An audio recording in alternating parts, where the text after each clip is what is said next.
चलिए मेरी बात को जरा ध्यान से सुनो।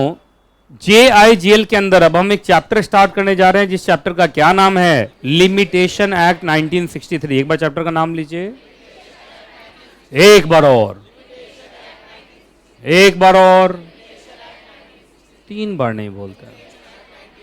जरा बताओ इस चैप्टर में हम क्या क्या पढ़ने वाले हैं?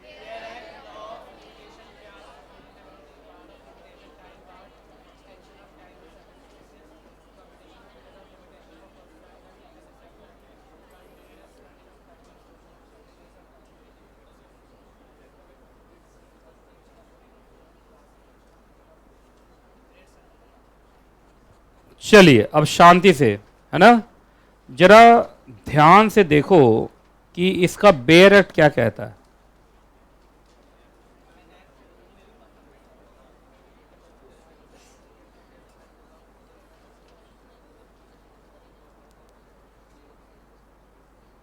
पढ़ लिया? चलो अब जरा ध्यान से सुनते जाओ जो मैं बोल रहा हूं। देखो सबसे पहले ये एक्ट ना बहुत ही इंटरेस्टिंग और टेक्निकल है, या उल्टा बोल लो टेक्निकल है, इस वजह से इंटरेस्टिंग है, क्योंकि जो प्लेन होता है वो इंटरेस्टिंग कहाँ होता है। ये ना थोड़ा सा है, दिमाग तो आपको यूज़ करना पड़ेगा, तो इसलिए मैंने सोचा मैं बड़ा प्यार से धीरे धीरे पढ़ाऊंगा, जल्दी नहीं रखूंगा, तो एकदम शांति से सुनना। और ये एक्ट लाइफ टाइम के लिए, तो इसलिए इस एक्ट में बदमाशी मत करो।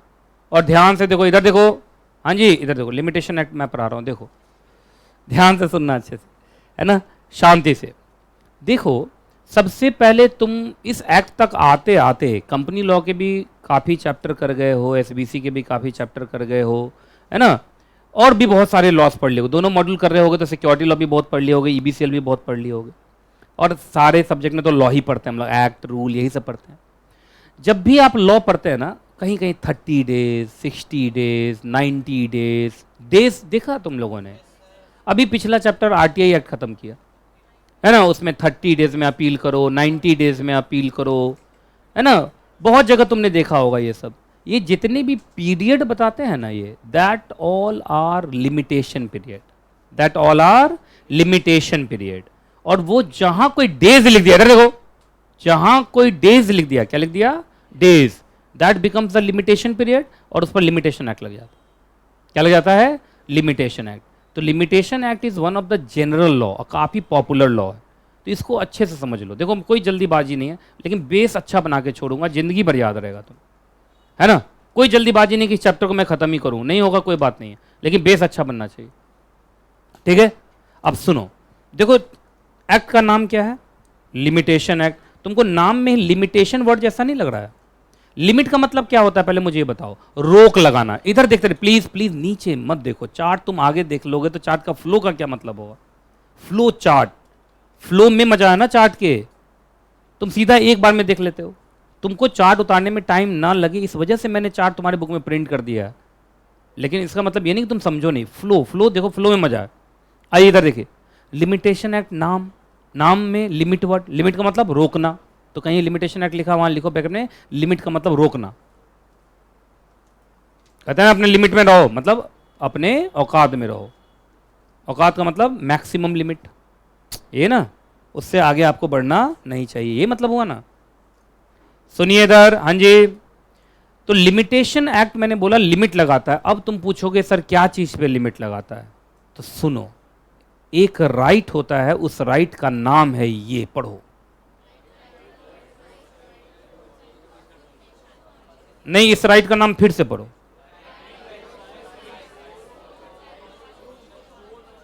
कॉसी जुडिशियल बॉडी, है ना, court oblique quasi judicial body, जितने भी ट्राइब्यूनल्स होते हैं। सुनो इधर देखो, इधर देखो, इसी देश में नहीं पूरे वर्ल्ड में, ये तो जनरली हर जगह है जहां पे एक सोसाइटी है ना। अब ऐसा कोई देश जो जंगल ही हो तो क्या कहोगे तुम, लेकिन एक सिविल सोसाइटी वाला जो जितना भी देश होता है, हर जगह एक राइट होता है सबके पास, कि अगर आपके राइट को, अधिकारों को किसी ने गलत ढंग से अफेक्ट किया, आपके अधिकारों को छीना, आपके अधिकारों को रोका, तो आप उसके खिलाफ कोर्ट जा सकते हैं। कहाँ जा सकते हैं? कोर्ट जा सकते हैं, या कॉसी जुडिशियल बॉडीज में जा सकते हैं। क्या होता है कॉसी जुडिशियल बॉडी? ट्राइब्यूनल्स, ये सब तो कोर्ट, सब जुडिशियल सिस्टम ही तो है ये सब। तो आप जुडिशरी का रूट ले सकते हैं। किसका रूट ले सकते हैं? जुडिशरी। जुडिशरी में कोर्ट भी होता है और कॉसी जुडिशल बॉडीज भी होते हैं। ये राइट तो सबके पास। एक्चुअली इसी राइट के ऊपर ये रोक लगाएगा एक्ट। कहा सर इस राइट पे रोक लगा देगा, मतलब हम कोर्ट नहीं जा पाएंगे क्या? आप कोर्ट जाइए पर हमारे तरीके से जाइए। अब बताता हूं हमारे तरीके से कैसे कैसे लिमिट लगाता है। सो देखो, लिमिट लगाता है बाय प्रिस्क्राइबिंग परो वेरियस पीरियड ऑफ लिमिटेशन। मतलब कहेगा आप देखो इधर, आपके पास कोर्ट जाने का राइट है, जाइए, हम उस पर रोक नहीं लगा रहे, लेकिन हम बस इतना बोल रहे हैं इतने दिन में जाइए, इतना दिन गुजर जाए उसके बाद हम अलाउ नहीं करेंगे। नहीं समझे आप? पीरियड ऑफ लिमिटेशन का मतलब 30 days, 60 days, 90 days of 2 years, 5 years, 10 years, 30 years, various kind of periods are there. लेकिन अलग अलग सूट्स के लिए, अलग अलग अपील के लिए, अलग अलग अप्लीकेशन के लिए अलग अलग लिमिटेशन पीरियड है। जैसा भी तुमने देखा था, फर्स्ट अपील कर रहे थे आरटीआई में तो 30 डेज था, लेकिन सेकेंड अपील कर रहे थे तो 90 डेज था। समझ रहे हैं? तो देखिए इन्होंने कहा कि हम आपको क्या कह रहे हैं कि आपके पास राइट है कि आपका कुछ भी बुरा होता है, कोई आपके साथ बुरा करता है, तो आप कोर्ट में जाके रेमेडीज, रिलीफ मांग सकते हैं। क्या मांग सकते हैं? Remedies and relief. पर उसका भी एक तरीका है। अब एक बात बताइए, इधर देखो, इधर देखो, ध्यान से सुनो, ध्यान सुनो। मालूम चला कि इसको मैंने घसीट के कोचिंग से निकाल दिया, मारते पीटते निकाला। ये सच में हुआ भी था, है ना? एक वीडियो बना था ना, अगर तुम लोग यूट्यूब सब्सक्राइबर हो गए तो उसमें आया था वो। तो इसको घसीटते हुए निकाला, क्योंकि मेरे कोचिंग में सीए का नाम ले लिया था, तो इसको ने मारते पीटते घसीटते बाहर निकाला। हाँ लेकिन भाई एक बात बताइए, सीए का नाम ले लेना इतना भी बड़ा गुनाह नहीं होना चाहिए इस कोचिंग में। Only for CS, nothing else है। लेकिन इसका मतलब ये थोड़ी कि इसको मारूंगा कूटूंगा। इसने सीए का नाम ले लिया, इसको थूड़ दिया पकड़ के मैंने, और मैं ही अकेले, मेरा हर स्टूडेंट मार के 2-2 थप्पड़ जा रहा है। मतलब इसको खड़ा कर दिया गया कोने में और हर स्टूडेंट 2 थप्पड़ मारा, गुड बाय, चल गया। नहीं समझे? एक बच्चा है सी मारा, फिर सेस का, याद रखना ये 2 वर्ड, है ना? सही बोल रहा हूं कि नहीं बोल रहा पहले बताइए आप। इतना मारा गया इसको। अब एक बात बताओ, अच्छा इसका राइट आज अफेक्ट हुआ, इसको मारा पीटा आज गया। अच्छा केस कर रहा है 150 साल के बाद। आप बताइए, सुनिए, आप समझो लिमिटेशन पीरियड की अहमियत समझो, लिमिटेशन एक्ट की अहमियत समझो, समझो समझो समझो। 1.5 साल के बाद केस का डिसीजन होता है किसके बिना पे? सबूतों के बिना पे। सुनिए, सुनो, लेकिन 150 साल में सबूत 2 तरीके का होता है, या तो डॉक्यूमेंट्री या ओरल। ओरल हो गया तुम्हारा आई विटनेस। आई विटनेस को क्या कहते हैं? चशमदीद गवाह। गवाह भी मर चुके होंगे 150 साल में। नहीं समझा आप? और सुनिए, अगर डॉक्यूमेंट्री प्रूफ है, जैसे सीसीटीवी कैमरा था, तो वो भी यार एक समय के बाद सब कुछ खत्म हो जाता है, कौन रखेगा? अब इसका मार खाना इतना भी इंपॉर्टेंट नहीं है कि इसका नेशनल आर्काइव में रखा जाए। तो over a period of time, over a period of time the evidence lapse, the evidence lapse. और एविडेंस के बिना पे ही जुडिशियरी में क्या होना है? डिसीजन होना है। तो आप 100 साल, 50 साल, 30 साल के बाद जाओगे तो जुडिशियरी के लिए दिक्कत नहीं हो जाए।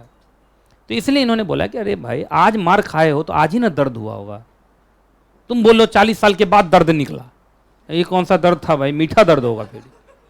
नहीं समझे आप? सही बोल रहा हूं कि नहीं बोल रहा हूं?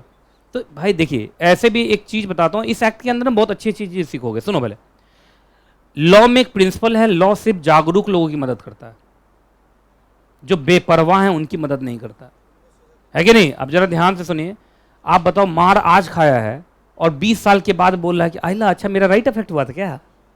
तो 20 साल के बाद इसका तुम बेपरवाह हो। अगर तुम क्या होते, जागरूक होते, तो मार खाते खाते ही फील होता रहता है कि मेरा राइट अफेक्ट हो रहा है। अरे नहीं, 2 दिन 5 दिन हो सकता है हॉस्पिटलाइज हो गए, हॉस्पिटल से उठ के आओ तो यार, कोर्ट में जाओ तो यार। सही बोल रहा हूं कि नहीं बोल रहा पहले बताइए आप। तो जल्दी से बताइए, लिमिटेशन एक्ट लिमिट लगाता है क्या चीज पे? Right to enforce your rights through the court या कॉसी जुडिशियल बॉडी। ये रोक नहीं लगा रहा है, बस इतना बोल रहा है कि हम पीरियड ऑफ लिमिटेशन बताएंगे। क्या बताएंगे? पीरियड ऑफ लिमिटेशन, उसी के अंदर कोर्ट चले जाओ। अच्छा एक बताइए, पीरियड ऑफ लिमिटेशन के अंदर कोर्ट जाना है, कोर्ट का केस खत्म भी हो जाना चाहिए पीरियड ऑफ लिमिटेशन के अंदर, या कोर्ट में चले जाना मात्र?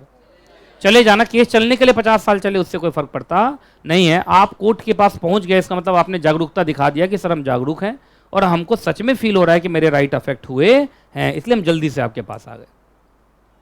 जनरली मैं एग्जांपल दूं, ज्यादातर केसेस में 3 साल का लिमिटेशन पीरियड होता है। कितने साल का? 3 साल जनरली। ऐसे तो कहीं 30 भी है, कहीं 15 साल भी है, कहीं 10 दिन भी है। अभी तुमने देखा आरटीआई के अंदर 30 दिन भी था, नहीं था।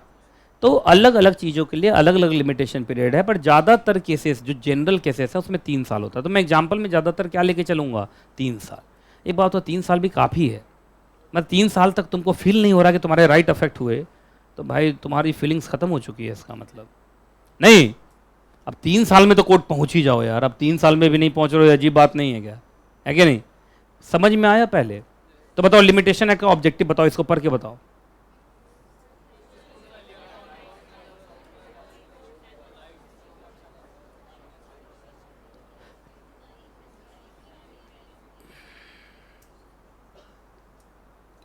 ठीक है, चलिए आगे चलें।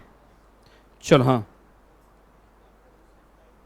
ये सिर्फ टाइम पीरियड बता के छोड़ देता है। इसका काम देखो, लिमिटेशन एक्ट का काम है लिमिटेशन पीरियड बता देना बस। इस चीज़ के लिए इतना लिमिटेशन पीरियड, इस चीज़ के लिए इतना लिमिटेशन पीरियड, बस।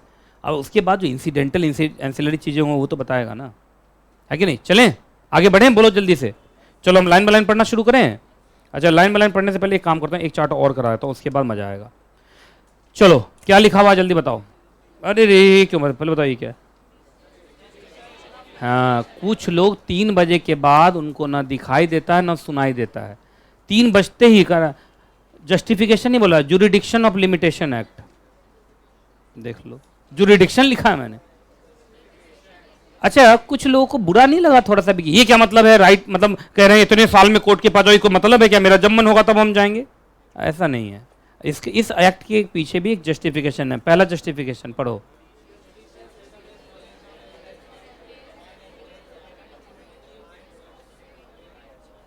एब्सोल्यूट नहीं है भाई, ये ऑब्सोलीट। ऑब्सोलीट मतलब खत्म हो जाना। अब बताइए, आप जाएंगे 40 साल के बाद तो कोर्ट का टाइम ही तो खराब करेंगे। कोर्ट मांगेगा सबूत, अब बोलेगा सर सबूत बन गया भूत। जो सबूत था वो क्या बन गया है, भूत। तो भूत को तो बुलाया नहीं जाएगा, अगर वो आ गया तो फिर कोर्ट कहां बचेगा? समझ रहे हो आप? फिर तो भूत ही फैसला करेगा। दूसरा भी है,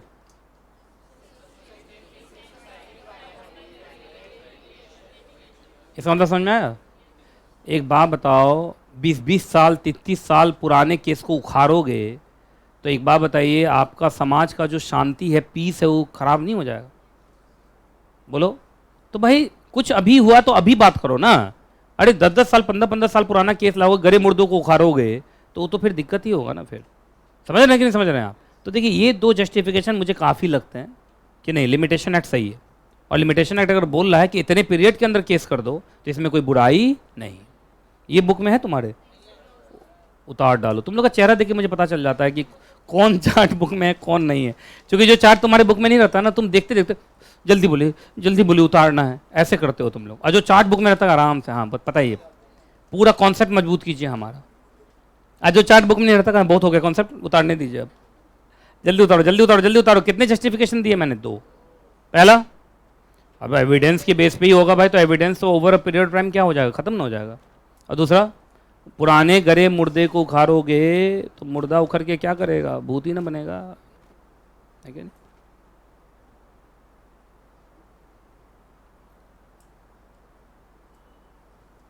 एक बच्चा मेरे से क्वेश्चन पूछा है, सीए से इतना हेट क्यों है सर?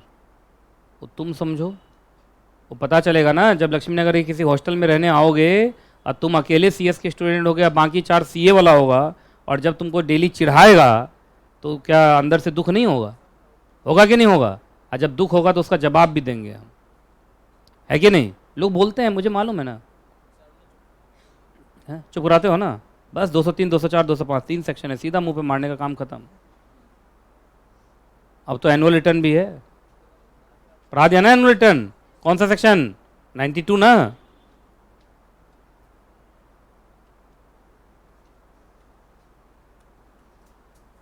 हाँ, तबीयत खराब हो रही है, ठीक। किसी की तबीयत खराब हो तो घर जा सकते हैं, कोई दिक्कत नहीं है। D2H स्टार्ट कर लो फ़ोन पे और घर पे जाकर देख लेना, ये नहीं कि रोड पे देखते चले जाना, क्योंकि लक्ष्मीनगर में गड्ढे बहुत हैं। मालूम चला वहीं गड्ढे में घिरे, ऊपर तिरपाल लगा के यही मेरा घर है। हैं? हाँ, रोज़ से ज़्यादा गड्ढे हैं, लेकिन अब गड्ढे भर जाएंगे कुछ दिन में। अच्छा, हम लोग अजीब हैं, लक्ष्मीनगर को गाली देते हैं, लेकिन हमारी लक्ष्मीनगर को कोई दूसरा गाली दे तो कहने नहीं एकदम ठीक है, कोई दिक्कत नहीं है, बोलते हैं ना ऐसे। कितने लोग लक्ष्मी नगर के हैं क्लास में, जो लक्ष्मी नगर से ही आते हैं? अच्छा, काफ़ी कम बच्चे हैं। लक्ष्मी नगर का कम बच्चा, बाहर का बच्चा ज़्यादा है।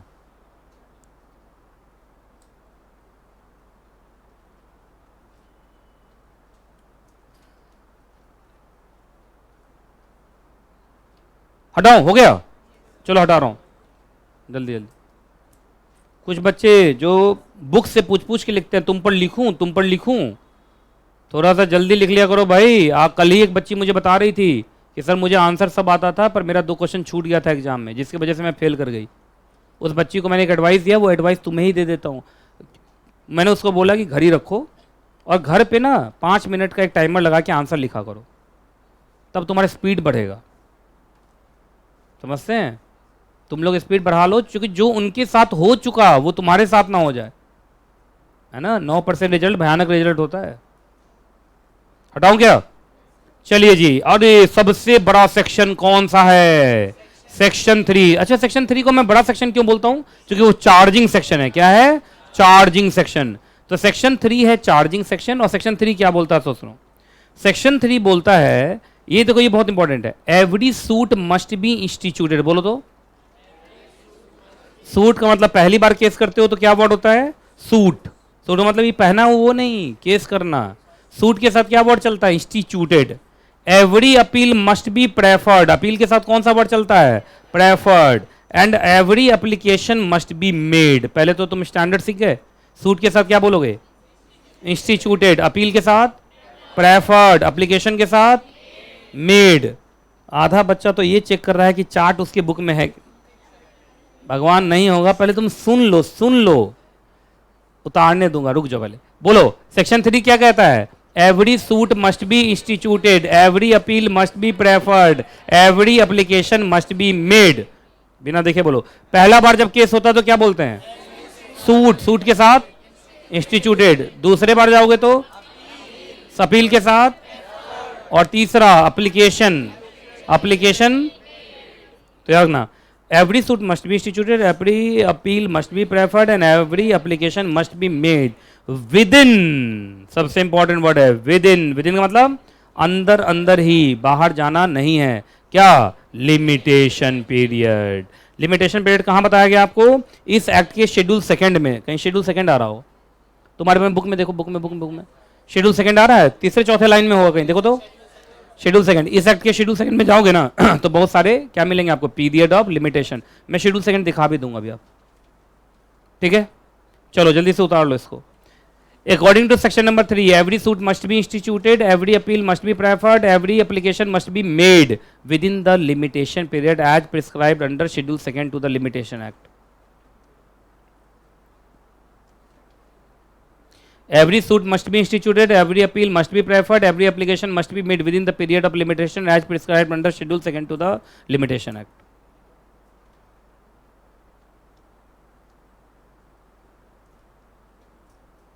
जल्दी जल्दी करो, छेती छेती करो, तारा तारीख और शीटो शीटो करो, डू फास्ट। ये क्या है? ये कौन सा लैंग्वेज है? हैं? हरियाणवी है? तौली तौली करो, तोड़ी तोड़ी करो। तो टी त है या तोड़ी तोड़ी ना, तोड़ी तोड़ी करो भाई, तोड़ी तोड़ी करो है। और भी कोई भाषा? बिहार में तो क्या हिंदी चलता है, बस बिहार में मैं को हम बोल देते हैं, ये करते हैं ना। एक्चुअली ना 99% लोगों को लगता है कि बिहार का ऑफिशियल भाषा भोजपुरी है। बिहार इतना बड़ा स्टेट है कि उसके अलग अलग डिस्ट्रिक्ट का अलग अलग भाषा है। अगर आप समस्तीपुर दरभंगा की तरफ जाएंगे तो 3-4 डिस्ट्रिक्ट का मैथिली है, कुछ जगहों पे जाएंगे वहाँ पे भोजपुरी है। भोजपुरी बिहार के 6-7 डिस्ट्रिक्ट में बोला जाता है, तो लोगों को लगता है कि पूरा बिहार ही भोजपुरी बोलता है। ऐसा नहीं होता है। वो स्टेट थोड़ा सा पहले तो झारखंड के साथ था, तो और भी बड़ा स्टेट था, वो तो क्या झारखंड काट दिया उसमें से। चलिए हो गया। वहाँ तो हर 20 किलोमीटर पे बोली बदल जाती है। चलिए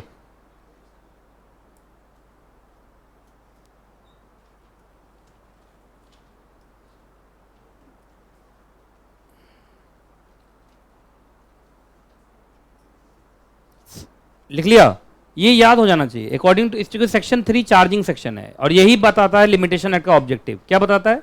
every suit must be instituted, every appeal must be preferred, every application must be made within the period of limitation as prescribed under schedule second to the limitation act 1963। ये ना, बोलो तो इतना स्पीड में तुम लोग बोलो।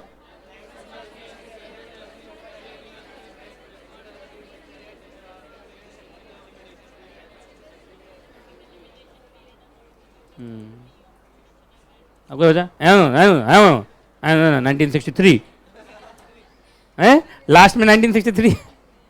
चलिए सेक्शन 3 याद रहेगा, ठीक है। तो जब भी सूट इंस्टीट्यूट करें, जब भी अपील प्रेफर करें, जब भी एप्लीकेशन लगाएं तो लिमिटेशन पीरियड के अंदर ही लगाएं। चलो भाई तुम लोगों को शेड्यूल 2 थोड़ा दिखा देता हूं, आ जाओ। सबसे लास्ट में दिया है मैं, आइए schedule second, schedule second, schedule second, schedule second, schedule second, ये आ गया। पढ़ो क्या वर्ड है।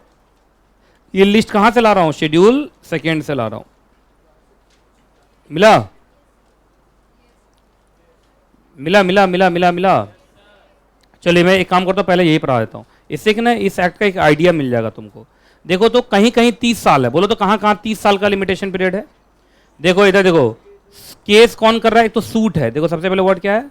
सूट। कौन कर रहा है? मॉर्टगेजर। क्यों कर रहा है? क्योंकि वो अपने प्रॉपर्टी को वापस चाहता है। अब ये सब क्या होता है तुम छोड़ दो भाई, तुमने ना मॉर्टगेज पढ़ा है ना कुछ। मॉड्यूल सेकंड में जाओगे, टोपा पढ़ाऊंगा, ट्रांसफर प्रॉपर्टी एक्ट। क्या पढ़ाऊंगा? Transfer property act. उसमें तुमको मॉर्टगेज पढ़ाऊंगा। बस तुम ये समझो मॉर्टगेज वो है कि जिस बेचारे ने लोन लिया है, लोन की वापसी कर दी है तो उसको प्रॉपर्टी वापस मिलनी चाहिए, और उसको दिया नहीं जा रहा है, इस वजह से वो केस कर रहा है। तो वो केस कर सकता है 30 साल तक, क्योंकि ये अच्छा राइट है भाई। पैसा वापस कर दिया तो प्रॉपर्टी मिलना चाहिए ना, ये तो सिंपल सा बात है यार। अच्छा इस बार मॉर्टगेजी केस कर रहा है, फोरक्लोजर।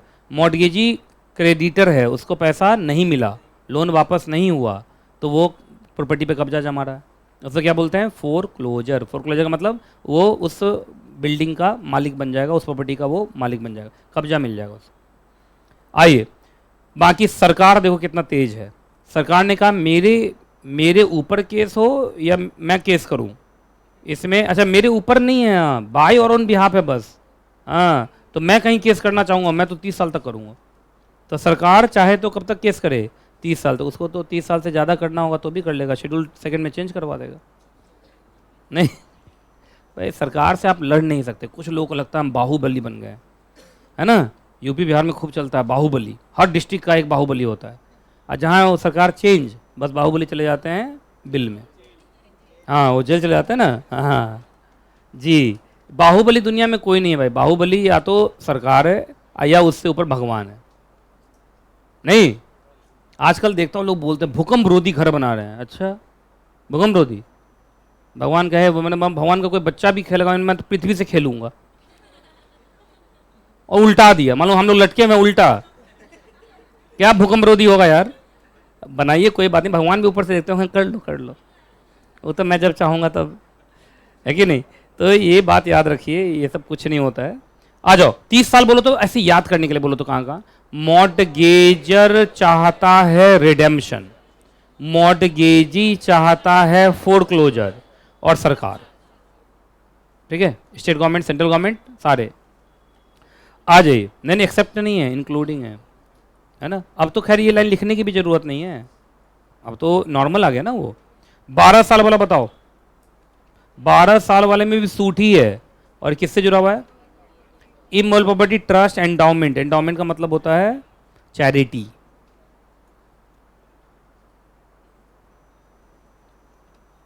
हो गया, हटाऊं? 3 साल सबसे ज्यादा। देखो हिसाब किताब, अरे अकाउंट का मतलब हिसाब किताब होता है ना, देखो हिंदी में हिसाब किताब। बहुत लोग अकाउंट समझते नहीं, अकाउंट का मतलब हिसाब ही तो होता है यार। हिसाब किताब हो गया। कॉन्ट्रैक्ट, अब जब कॉन्ट्रैक्ट बोल दिया तो 1 लाख कॉन्ट्रैक्ट है ना। डिक्लेटरी डिक्री, अब ये सब आपको नहीं पता है, अभी आगे पढ़ेंगे। उसके बाद ये देखो डिक्री हो गया, इंस्ट्रूमेंट हो गया, मूवेबल हो गया। याद कर लो बस, बहुत चीज़ तुम नहीं जानते हो अभी, इसमें से अलग अलग चैप्टर में आएगा वो, पर ज़्यादातर में 3 साल चलता है। चलो कहीं कहीं 1 से 3 साल है जनरली। कहाँ कहाँ देखो तो टॉट पे, और जो अदर मिसलेनियस मैटर्स हैं वहाँ पर 1 से 3 के बीच में कुछ भी मिलेगा। कहीं कहीं 90, कहीं कहीं तो 10 डेज भी है। देखो 10 डेज वाला एक एप्लीकेशन लगाते तुम पढ़ोगे CPC में। कहाँ पढ़ाऊँगा? सीपीसी में, वहाँ 10 ही दिन का टाइम है ना। हाँ वो आपका बहुत है ना। तो देखिए 10 दिन से ये कहाँ तक जा रहा है, 30 साल तक, देख रहे हो। अच्छा ये तो मैंने सिर्फ सेलिएंट फीचर्स लिया शेड्यूल 2। तुम्हें लगता है शेड्यूल 2 इतना छोटा होगा? शेड्यूल 2 तो मालूम 10-12 पेज का होगा। नहीं, इधर सूट का नाम, इधर अपील का नाम, इधर एप्लीकेशन का नाम, इस साइड लिमिटेशन पीरियड, ऐसे टेबल बना होगा ना। आईसीएसआई मॉड्यूल के अंदर जाएंगे तो शायद आपको शेड्यूल 2 पूरा मिल जाए। तो किसी बच्चे को शेड्यूल 2 पूरा पढ़ने का मन है तो आप आराम से देख सकते हैं, ठीक है। चलिए सुनिए, तो सेक्शन 3 याद रहा। चलो एक बार सेक्शन 3 फिर से बोलो, चुके अब हम उसको लाइन बाय लाइन टैली करेंगे। Every suit must be instituted, every appeal must be preferred, every application must be made within the period of limitation prescribed under schedule 2 to the limitation act 1963। ये ना, ठीक। आइए line by line पढ़े। अब आ जाओ, भारत में limitation period से जुड़ा हुआ सारा मामला कहाँ दिया गया है? लिमिटेशन एक्ट में दिया गया है। सूट, पिटीशन, एप्लीकेशन, अपील सबके लिए ये एक्ट पूरे भारत पे लागू है, ठीक है। D2H वाला बच्चा सब कुछ कुछ लिखते रहो, ऐसा लग रहा है तुम्हारा लिमिटेशन पीरियड एक्सपायर हो गया है। आइए, अच्छा यहाँ पे साफ साफ लिखा हुआ है, सेक्शन 3 साफ साफ कह रहा है, every suit, every appeal, every application must be instituted, preferred और made within the period of limitation prescribed under schedule 2 to the limitation act. जो मैं लाइन बोल नहीं रहा हूँ बार बार, ये तो लिखा हुआ, ठीक है। अच्छा एक बात याद रखना, लिमिटेशन एक्ट ना हर जगह लगेगा, बस एक जगह नहीं लगेगा, that is article 32 and article 226। अब CHEE में साथ कॉन्स्टिट्यूशन ऑफ इंडिया है, तो इतना तो तुम जानते होगे। अच्छा CHEE में जो बच्चा यहाँ पढ़ता है, मुझे लगता है मेरा वाला वीडियो देखता है वो लोग। अच्छा यहीं पे आए थे तुम लोग पढ़ने के लिए, हाँ तो तुम लोग को तो मालूम ही है। 32 क्या है? रिट। और तुम्हारा 226 भी क्या? रिट। 32 में सुप्रीम कोर्ट लिख लो, 32 में सुप्रीम कोर्ट और 226 में हाई कोर्ट। आपको याद होगा रिट तब इशू होता है जब तुम्हारे फंडामेंटल राइट अफेक्ट हो। सुनो, कहा जाता है इस देश में लाखों लॉ हैं, लाखों लॉ के लाखों राइट्स हैं, पर सबसे बड़ा राइट कौन माना जाता है? फंडामेंटल। फंडामेंटल राइट में ये सब नहीं चलता है। क्या बोला?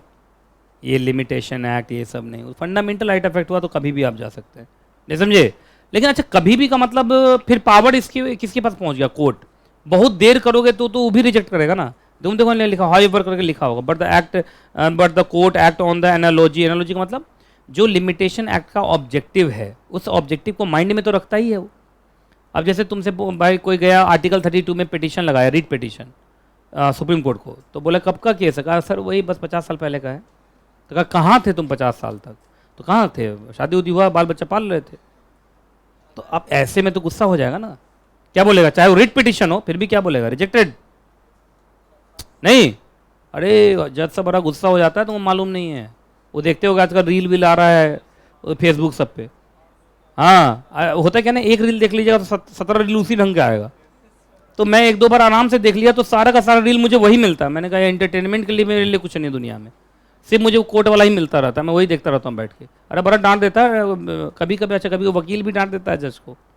एक वकील थे शायद 98 ईयर्स के, बूढ़े थे, वो पकड़ के डांट दिया जज को। अब जज क्या बोले बेचारे, 98 ईयर्स के, फैसला भी सुनाएगा कुछ उसके खिलाफ तो क्या कर लेगा उसका, वो तो ऐसे ही नेचुरली निकलने पर है। अब तो जज अब कोई बात नहीं है, सीनियर हैं आप जो बोलिएगा कर दूंगा, है कि नहीं? ऐसी कहानी। तो सुनो जरा ध्यान से। तो वही लिखा कि ज़्यादा लेट होना भी ठीक नहीं है, लेकिन हाँ ये जरूर है कि आर्टिकल 32 और आर्टिकल 226 काफ़ी स्पेशल है, तो वहाँ एज सच कोई लिमिटेशन एक्ट लगता नहीं है। आगे बढ़ें। अब जो मैं पढ़ाने जा रहा हूँ बहुत इंपॉर्टेंट है, जरा ये पढ़िए। तो ये लाइन, ये पूरा पढ़ना पड़ेगा आपको, केस का नाम और ये पढ़ना पड़ेगा, एग्जाम में बार बार आता है।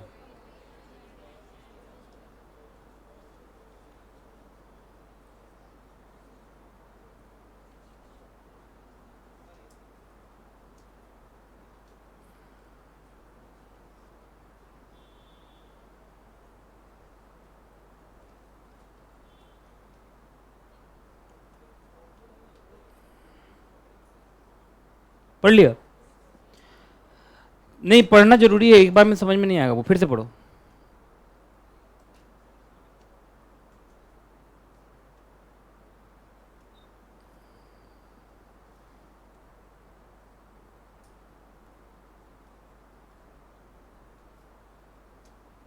पढ़ लिया?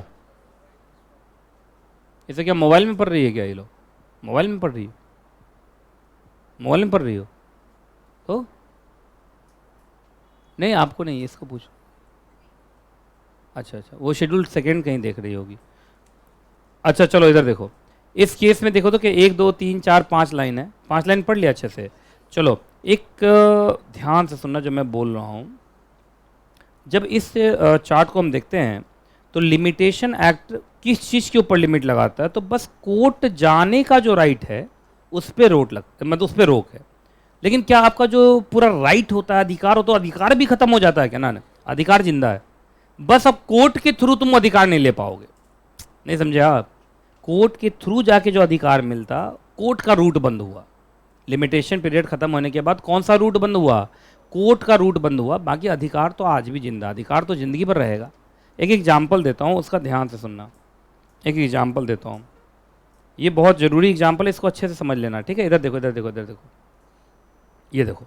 मान लो ये एक सिचुएशन बना रहा हूँ, बताओ तो लोन कब दिया गया है? 1 जनवरी 2010 को लोन दिया गया। लोन कितने साल के लिए दिया गया? 1 साल के बाद ये लोन वापस हो जाना चाहिए था, पर वापस नहीं हुआ। ये लो। अच्छा बताओ, कॉज ऑफ एक्शन कब अराइज हुआ? मतलब 2010 में या 11 में? अब 2010 में तो लोन ही दिया है, तो कॉज ऑफ एक्शन थोड़ी है वो। 2011 में चूंकि लोन वापस नहीं हुआ, तो ये कॉज है, कारण है, जिसकी वजह से अब क्रेडिटर एक्शन लेगा। और क्या एक्शन लेगा? जुडिशियल। जुडिशियल एक्शन होते ही देखो आगे ना, कॉज ऑफ एक्शन अराइजेस। अब क्रेडिटर चाहे तो क्या कर सकता है? सूट फाइल कर सकता है। जहाँ सूट फाइल करने की बात बोलूँगा 3 साल लिमिटेशन पीरियड स्टार्ट्स। ये 3 साल कहाँ जाकर खत्म होगा? 14 में। इसका मतलब इस बीच में वो आराम से केस कर सकता है। लेकिन एक बार अगर वो 2014 का डेट निकल गया तो इसके बाद वो केस नहीं कर पाएगा। आप समझ में आ गया लिमिटेशन पीरियड कैसे काम करता है? क्लियर है? अच्छा, केस सिर्फ करना है इस 14 तक, या केस सॉल्व भी हो जाना चाहिए 14 तक? ना, केस करना है।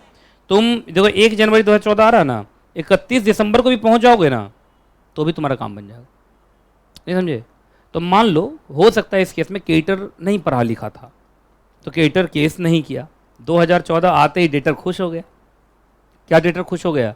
अगर देखा जाए तो डेटर अगर समझदार हुआ तो खुश हो जाएगा। क्या खुश हो जाएगा? अब मेरे ऊपर केस नहीं कर पाएगा, क्योंकि इसका केस हो गया है टाइम बार्ड।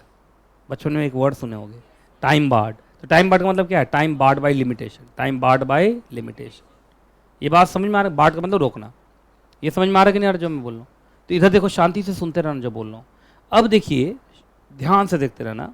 लेकिन मान लीजिए डेटर भी कुछ अजीब ही से था। मतलब अजीब का मतलब ये कि वो बेचारा ईमानदार था। वो इस 3 साल में लोन नहीं चुका पाया, 4 साल में लोन नहीं चुका पाया, कुछ कारण होगा। ये यहाँ पे आके लोन चुका दिया अपने मर्जी से, अपने मर्जी से लोन चुका दिया। तो क्या ये लोन नहीं मिलना चाहिए वापस? क्रेडिटर को मिलना चाहिए, राइट तो था ही ना भाई। बस कोर्ट के थ्रू नहीं जा सकता था, बाकी राइट तो हमेशा जिंदा है। अच्छा एक बात बताओ, डेटर ने क्रेडिटर को चुका दिया। अब कुछ लोग डेटर को डांट रहे हैं, क्या बेवकूफ़ कहेंगे, तुम नहीं भी चुकाते तो भी चलता, तुम पर केस नहीं हो सकता था, जाओ वापस मांग लो पैसा। तो क्या वो वापस मांग पाएगा? वापस नहीं मांग पाएगा, क्योंकि क्रेडिटर क्या बोलेगा? कोर्ट में मैं नहीं जा सकता था तेरे खिलाफ, पर पैसा मैंने दिया था, तो लेना तो जिंदगी भर ही बनता है मुझे, मेरा राइट थोड़ी खत्म हुआ यार। तो याद रखना, लिमिटेशन एक्ट हमेशा कोर्ट के थ्रू जो तुम जा सकते थे उस वाले रूट को बंद किया है। राइट आपका आज भी जिंदा है, राइट को खत्म नहीं करता। एक बात हमेशा याद रखिएगा, limitation act does not bars the right, it only bars the remedy which can be provided through the courts. नहीं समझ में आया? क्लियर है कि नहीं क्लियर है? पहले बताइए आप, बात क्लियर है? समझ में आ गया सब कुछ? तो ये राइट आपका जिंदा रहेगा, क्योंकि राइट तो राइट है, अधिकार है, वो तो आपका हमेशा ही जिंदा रहेगा, है ना? बस ये है कि कोर्ट के थ्रू जाके जो आप राइट लेते, वो रूट बंद हो गया। ठीक है? अब कुछ लोगों के दिमाग में क्वेश्चन आ रहा होगा, सर इस 3 साल में मान लीजिए कि क्रेडिटर जिसको केस करना था, एक्चुअली यहाँ पे क्रेडिटर डेटर ना बोल के हम प्लेंटिव डिफेंडेंट बोले। केस जो करता है उसको क्या बोलते हैं? प्लेंटिव। जिसके ऊपर केस होता है उसको क्या बोलता है? डिफेंडेंट। क्या बोलते हैं? डिफेंडेंट। पहले ये बताओ, लिमिटेशन एक्ट किसके ऊपर लगता है? प्लेंटिव के ऊपर या डिफेंडेंट? प्लेंटिव के ऊपर लगता है। क्या माँ बेवकूफ सब है यार क्लास में? केस कौन करता है? तो भाई लिमिटेशन एक्ट के अंदर लिमिटेशन पीरियड किसको याद रहना चाहिए? प्लेंटिव को ना। डिफेंडेंट तो खुश रहता है कि उसका टाइम बार्ड हो जाए और मेरे पर केस ना हो। नहीं समझ में आया इन लोग को।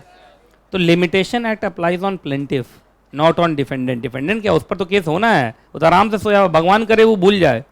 कौन भूल जाए? प्लेंटिफ। लेकिन याद रखना, मान लो प्लेंटिफ भूल भी गया, लिमिटेशन पीरियड एक्सपायर भी हो गया, पर राइट्स नहीं मरा, उसका राइट तो जिंदा है। तुमको पैसा दिया तो वापस तो लेगा वो। हाँ, अब out of the court settlement से हो जाए, किसी और ढंग से हो जाए, है ना। जब कहते हैं ना अदालत बंद हो जाए तो लोग अपना अदालत लगाते हैं, फिर है ना, कट्टा लगे जाते हैं और फिर मिलता है। राइट जिंदा है, राइट को कुछ भी नहीं करेगा। लिमिटेशन एक्ट राइट को कुछ भी करेगा नहीं, बस वो कोर्ट का रूट बंद करेगा। क्या करेगा? कोर्ट का रूट बंद करेगा। अब कुछ लोगों को बहुत सारे क्वेश्चन दिमाग में आ रहे होंगे, उसका सबका आंसर मैं अभी दूंगा, लेकिन मुझे लगता है पहले मुझे यहां तक बताओ ये क्लियर हुआ कि नहीं।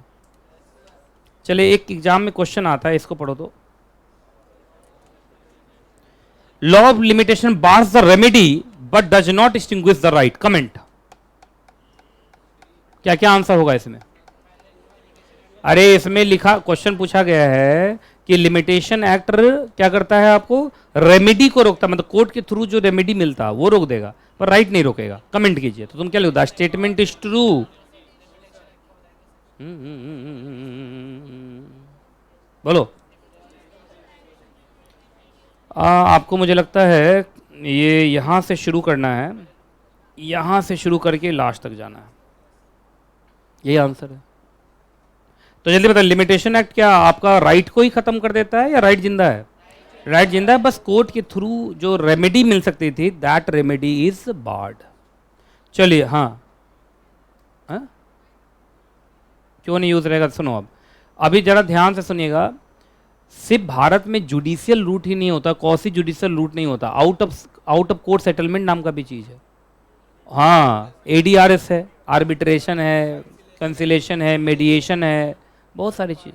बहुत लोग ईमानदार होते हैं, खुद ही वापस कर देते हैं। पंचायत है ना, ग्राम पंचायत है। आसपास में लोग, फैमिली वाले का प्रेशर होता है, घर खानदान है, सोसाइटी का प्रेशर होता है, बहुत कहानी है ना। पर प्रेशर का मतलब ये वाला प्रेशर नहीं है ना, ये वाला प्रेशर नहीं चलेगा, मतलब ये तो फिर नेगेटिव हो जाएगा। अब सुनिए, कुछ बच्चों के दिमाग में क्वेश्चन आ रहा होगा, उसका आंसर आ गया। सेक्शन 3 तो बड़ा टफ है। क्या बोला? लिमिटेशन पीरियड के अंदर ही कर। लिमिटेशन पीरियड से बाहर गए, टाइम बार्ड। क्या हो गया? Time barred. कोर्ट या कौसी जुडिशियल बॉडी आपका केस लेगा ही नहीं। लेकिन अब मैं एक्सेप्शन में आ गया हूं। एक्सेप्शन का 3 नाम है, पढ़ो।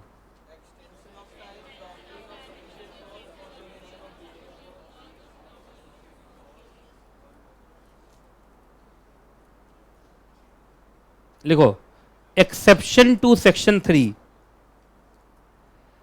Exception to section 3।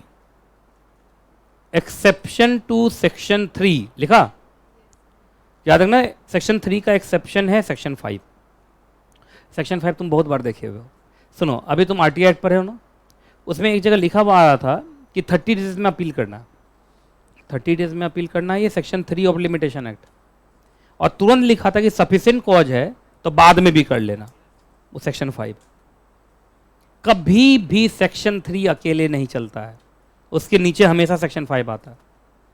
क्या करोगे भाई, इंसान है हम, भगवान नहीं है। हमारे साथ सफिशिएंट कॉज हो सकता है, नहीं हो सकता है।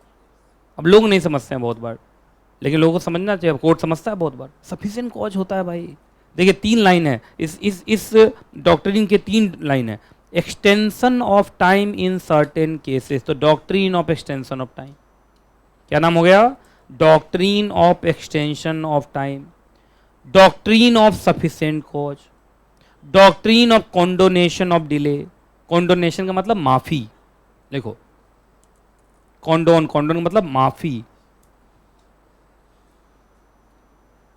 माफी, कॉन्डोनेशन, माफी। ठीक है, चलो अब ध्यान से सुनो। 1 2 3 बताओ, 3 नाम है इसके। Doctrine of extension of time, doctrine of sufficient cause and doctrine of condonation of delay. इधर देखो, हाँ जी सुनिए, मैं आपको बता रहा हूं, जनरल रूल इज सेक्शन 3। लेकिन कभी भी कोर्ट को ऐसा लगता है कि सफिशिएंट कॉज है, तो वो आपके लिमिटेशन पीरियड को एक्सटेंड कर सकता है, या जो देरी हुई है उस देरी को माफ कर सकता है। तो घूम फिर के बात यही हुआ कि लिमिटेशन पीरियड के बाहर भी केस ले लिया। नहीं समझ में आया। सुनो 30 दिन में अपील करना था, हम पहुंचे 95 डेज में। कितना दिन देरी हो गया? 65 डेज। या तो 65 डेज की माफी कर दीजिए, कॉन्डोनेशन ऑफ डिले, या 65 डेज एक्सटेंड कर दीजिए, तो बात बराबर हो गए। नहीं समझे? लेकिन ये सब तब होगा जब सफिशिएंट कॉज हो। अब समझ में आ गया? 3 नाम बोलो क्या क्या? Doctrine of extension of time, doctrine of sufficient cause, doctrine of condonation of delay. ये 3 नाम याद रहेगा? बोलो 3 नाम।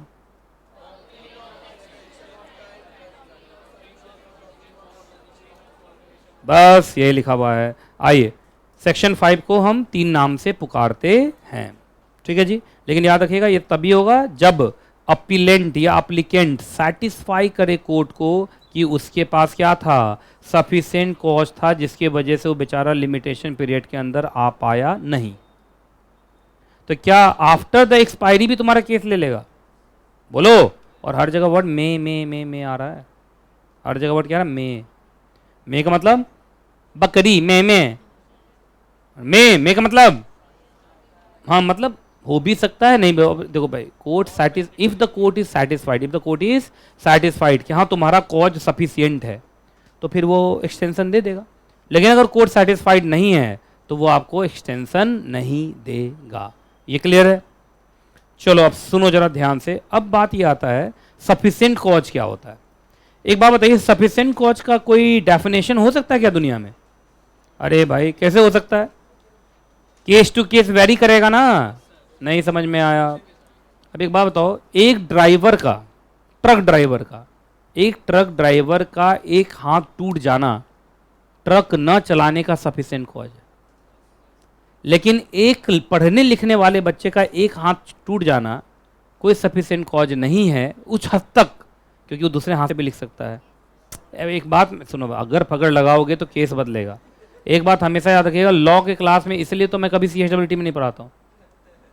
वहाँ का बच्चा इतना कम मैच्योर होता है, वो अगर ऐसे हुआ तो, मैंने कहा अगर ऐसे हुआ, गोली यहाँ लगा तो मर्डर, अगर यहाँ से निकला तो अटेम्प्ट टू मर्डर। दोनों सेक्शन अलग अलग है ना? बात समझ रहे हो? इसी में CHWT का बच्चा हो तो क्या पूछेगा मालूम है कि सर मान लीजिए से बाहुबली में उसके झुमका को टच करते हुए निकला तो, याद है ऐसे ही हुआ था बाहुबली में, वो जो तीर मारा था, 3 तीर मारा था, एक इधर एक इधर, है ना, एक ऊपर से निकला। तो भाई वो अटेम्प्ट टू मर्डर होता है आज की दुनिया में। वो तो वहां पूछिए आप देवता कौन है तो अंदर से पहने हुआ था क्या, मोटा मोटा कपड़ा, ऊपर से आग लगा दिया। उस फिल्म में तो गजब ही हुआ था, देखे थे तुम? जल के नीचे का अंदर से निकल रहा था। ये बाहुबली इतना गर्म कपड़ा कैसे पहन के रह रहा था भाई, हैं? लेकिन मानना पड़ेगा, चाहे जो हो, फिल्म तो बहुत अच्छी है। नहीं मानना पड़ेगा, फिल्म तो सच में वो अच्छी है। आप जितने बार देखें देख सकते हैं, है ना? और अच्छी बात है कि यूट्यूब पे भी अच्छे प्रिंट में अवेलेबल है, आराम से आप देखिए। सफिशिएंट कॉज अब समझ में आ गया, it depend on case to case. इसका कोई हार्ड एंड फास्ट रूल हो नहीं सकता। चलिए, हाँ लेकिन मैं इतना जरूर बोल सकता हूं कि सफिशिएंट कॉज उसको माना जाए जो ऐसा कॉज हो which is beyond the control of the party. जैसे मैंने बोला, अगर पढ़ने लिखने वाला बच्चा दूसरे हाथ से लिख सकता है, मतलब थोड़ा कम लिखेगा, देरी से लिखेगा, कोई बात नहीं, 1 घंटा ज़्यादा टाइम दे दो पर लिख तो लेगा। नहीं समझे आप?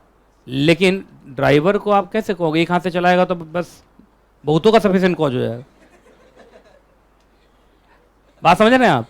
तो case to case it vary. Driver के लिए वो बियॉन्ड द कंट्रोल हो गया, पर पढ़ने लिखने वाले बच्चों के लिए वो बियॉन्ड द कंट्रोल हुआ नहीं। क्लियर है जी? चलिए एक एग्जाम्पल देता हूं, जरा ध्यान से सुनो। अभी तुमने पिछले केस में देखा था हमारा लिमिटेशन पीरियड कब एक्सपायर हो रहा था? 2014 की शुरुआत में। मान लो इधर देखो, जहां लोन इसका वापस नहीं हुआ, ये बेचारा जो है क्रेडिटर को गहरा धक्का लगा, बीमार पड़ के कोमा में चला गया, फुल स्टॉप लगने से पहले वापस लौटा 2019 में। तब तो 2019 में जाएगा केस करने।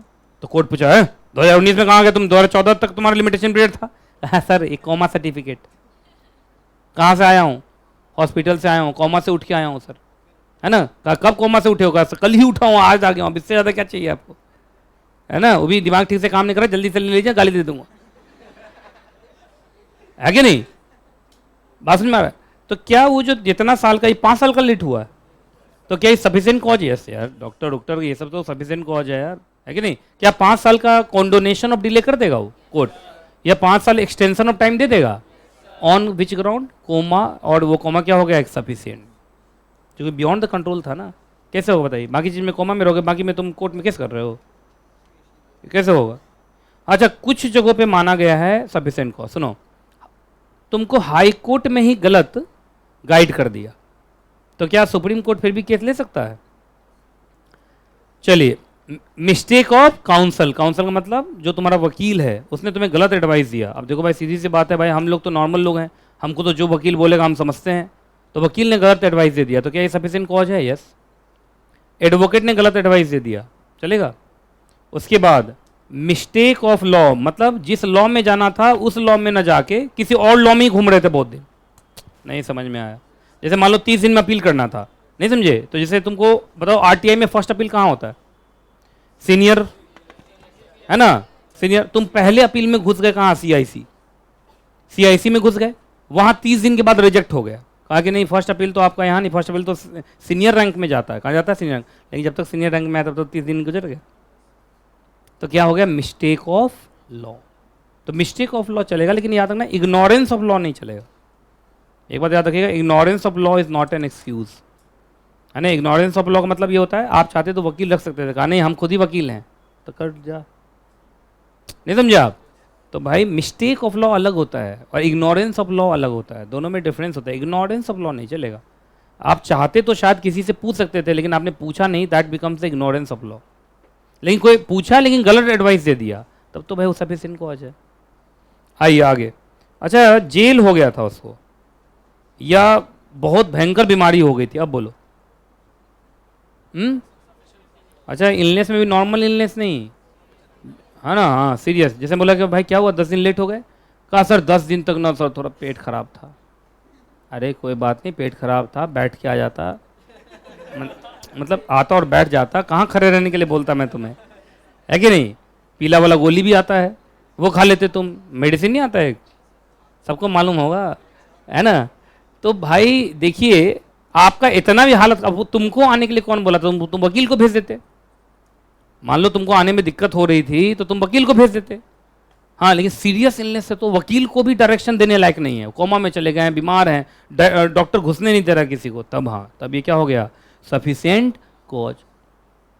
मान लो 10 दिन लेट हो गया, पूछा क्या हो गया भाई, क्यों लेट हुए? सर कमजोर था। कैसे कमजोर हो गए भाई? तो सर ना 7 दिन 8 दिन 10 दिन से ना सर थोड़ा सा बॉडी बिल्डिंग कर रहा था, सोचा फिर आपके पास आऊं हेल्दी बन के। लेगा केस? कहीं से सफिशिएंट कॉज है? बताइए। याद है ना, मैंने एक ही लाइन क्या था? Which is beyond the control, which is beyond the control, ये बड़ा इंपॉर्टेंट वर्ड है। चलिए अब आ जाओ, सेक्शन 5 जो तुम बोलते हो, इसका मतलब बाहर भी केस ले लेगा, लिमिटेशन पीरियड के बाहर भी केस ले लेगा, लेकिन ये सेक्शन 5 का एक्सेप्शन है, ये एक्सेप्शन टू सेक्शन 5। तो एक्सेप्शन का एक्सेप्शन इंक्लूजन होता है ना। तो क्या इस 2 केस में तुम्हें फायदा मिलेगा सेक्शन 5 का? मतलब इस 2 केस में तुमको लिमिटेशन पीरियड के अंदर ही जाना पड़ेगा। अरे बोलो। सबसे पहले तो याद रखिएगा सूट्स। अभी तुमने देखा था सूट पे क्यों नहीं इन लोग सेक्शन 5 का फायदा दिया, उसका कारण यहां लिखा हुआ है, देखिए यहां लिखा हुआ है।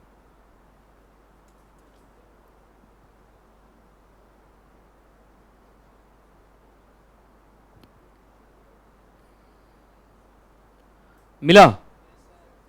क्यों सूट पे क्यों नहीं लगाया? सूट पे जनरली तुम देखे थे 15 साल 30 साल। अरे यार 15 साल तक तुम्हारे साथ सफिशिएंट कॉज था, तो तुम ही कॉज हो सबसे बड़े। नहीं समझे? अरे 15 साल बहुत होता है भाई, 15 साल 30 साल, 30 साल तक तुम सफिशिएंट कॉज रख रहे हो, तो तुम्हारा नॉर्मल कॉज अगले जन्म में आएगा। तो सूट्स में ऑलरेडी लिमिटेशन पीरियड बहुत हाई है, तो उसमें मुझे नहीं लगता कि आपको सफिशिएंट कॉज वाला कोई कहानी चलता होगा, है ना? लेकिन तुम देखो अपील में देखते हो 30 डेज 90 डेज, बहुत खींचोगे तो 90 डेज, 90 डेज से ज़्यादा नहीं देखे होगे कहीं। अब बताओ 30 डेज 90 डेज तो बहुतों के लिए सफिशिएंट हो सकता है, नहीं है कि नहीं? चलिए तुम्हें यहाँ लिखा भी हुआ, देखो अपील और एप्लीकेशन में क्या होता है? ये 6 महीने से ज़्यादा बढ़ता नहीं है। बहुत खींचोगे तो 6 महीने ले जाओगे। अब 6 महीने भी चलो फिर भी सफिशिएंट हो सकता है भाई, कोई बीमार हो गया, आप जानते हैं पैरालिसिस हो जाता है। पैरालिसिस मतलब पैरादिलिसिस नहीं, हाँ पैरालाइज्ड हो जाता है ना, कुछ लोग पैरादिलिसिस बोलते हैं। पैरालिसिस हो जाता है, उसमें 6-6 महीने तक सर्जरी चलती है, लेकिन 33 साल तक सर्जरी चल रही है। नहीं, वो बेचारा खुद ही डॉक्टर बना, ला हम खुद कर ले रहे हैं। यस, ऐसे लोग होते हैं। शुगर वाले पेशेंट को देखना, खुद ही इंजेक्शन ले लेता है, और कितना बड़ा डॉक्टर, हाँ इंसुलिन कहते हैं उसको। खुद ही, मेरी बड़ी मम्मी है, उनको ऐसे ही है शुगर बहुत, वो बस मिठाई खाई है बस। क्या बात है भाई। हाँ हाँ, ये लोग मिठाई भी खा लेते हैं, हाँ बाद में बैलेंस कर लेते हैं। तो ये कहानी है, तो कहानी ऐसी है। तो सफिशिएंट कॉज का मतलब बियॉन्ड द कंट्रोल। अच्छा अगला, एक यहां भी नहीं मिलेगा तुमको, ठीक है, वो ऑर्डर 12 तुम लोग सीपीसी में पढ़ोगे। कहां पढ़ोगे? सीपीसी। अभी कुछ देर पहले बता रहा था तुम लोगों को, वो 10 दिन वाला जो था, है ना, 21 है ना, जो समरी प्रोसीजर वाला नहीं आया था अभी, 10 दिन वाला, और 37 था। तो चलो कोई बात नहीं, ये हम देख लेंगे कहाँ, सीपीसी में।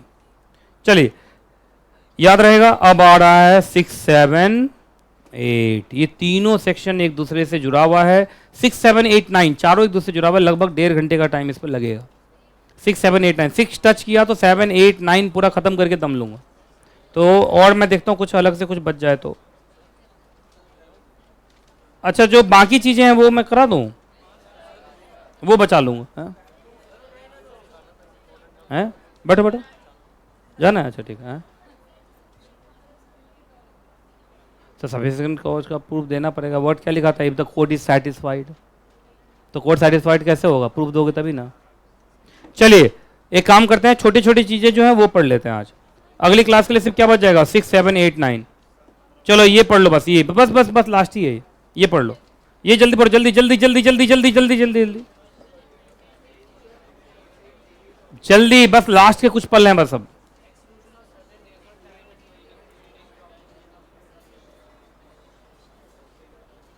अरे पढ़ लो। ये क्या सपना लिख रही है? छोड़ दो सर, मैंने किसी को पकड़ के रखा है ना? ऐसा ऐसा बच्चा सब उधर से लिख रहा है लिमिटेशन पीरियड एक्सपायर हो गए। अच्छा लिमिटेशन पीरियड तो 5 बजे तक का होता है भाई, मैं तो लिमिटेशन पीरियड के अंदर ही रहता हूँ हमेशा, है ना? अच्छा ब्रेक नहीं मिलती, ओहो। चलो देखो इधर दुख है दुनिया में।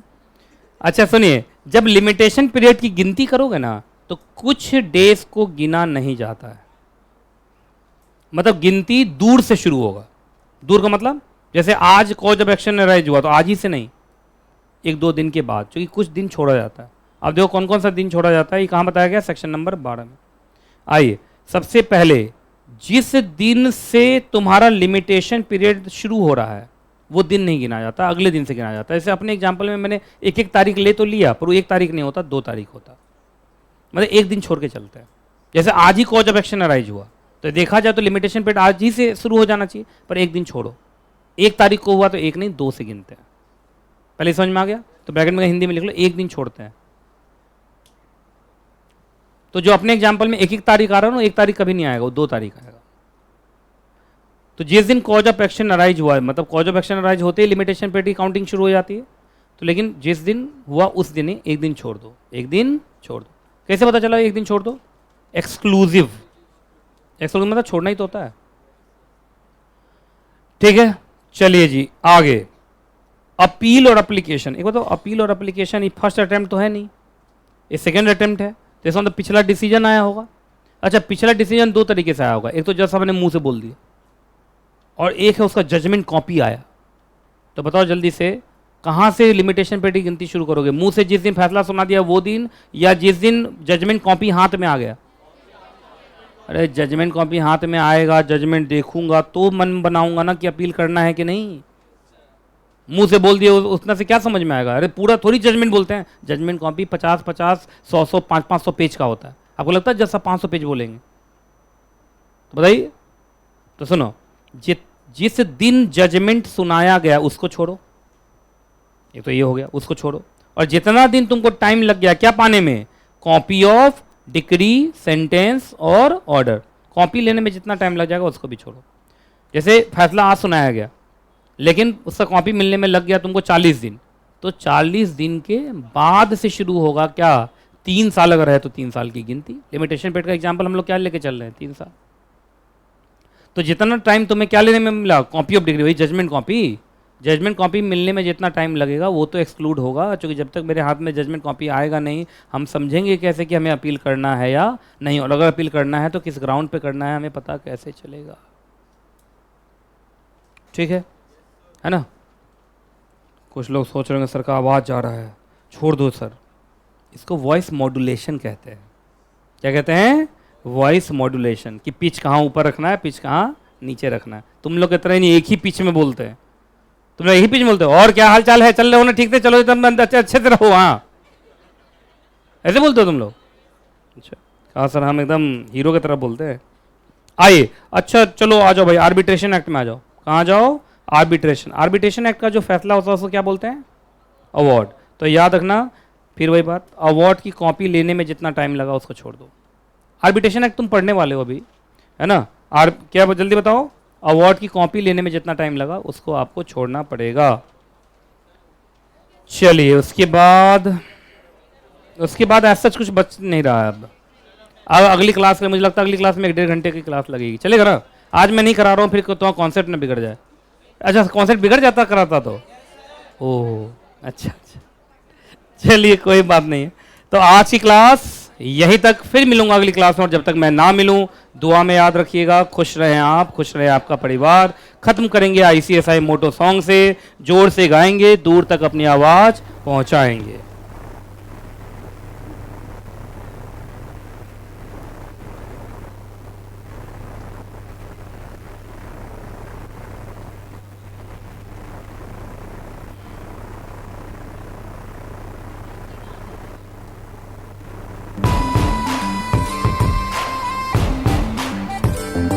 उम्मीद के अंबर में हम बन के खिले जो रोशनी, कह देंगे हम संसार को कोई लक्ष्य नामुमकिन नहीं। ज्ञान के और न्याय के हर राह को थामे हुए चल पड़े हैं झूम कर, बस गीत ये गाते हुए। सत्यम वद धर्मम चर, सत्यम वद धर्मम चर, सत्यम वद धर्मम चर।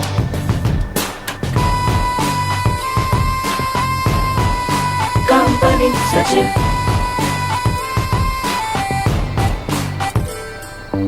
कदमों की हर एक गूंज में बस जीत का एहसास हो, राष्ट्र प्रगति पथ पे हो और आत्मबल की आस हो। जब भी चले इस भाव से खुलते गए हैं रास्ते, आवाज हमने दिल से दी है गीत ये गाते हुए। सत्यम वद धर्मम चर, सत्यम वद धर्मम चर, सत्यम वद धर्मम चर।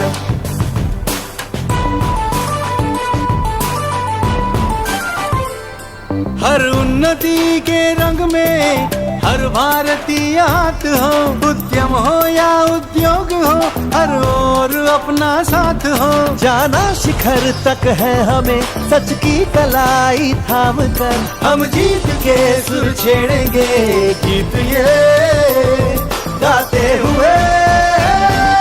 सत्यम वद धर्मम चर, सत्यम वद धर्मम चर, सत्यम वद धर्मम चर।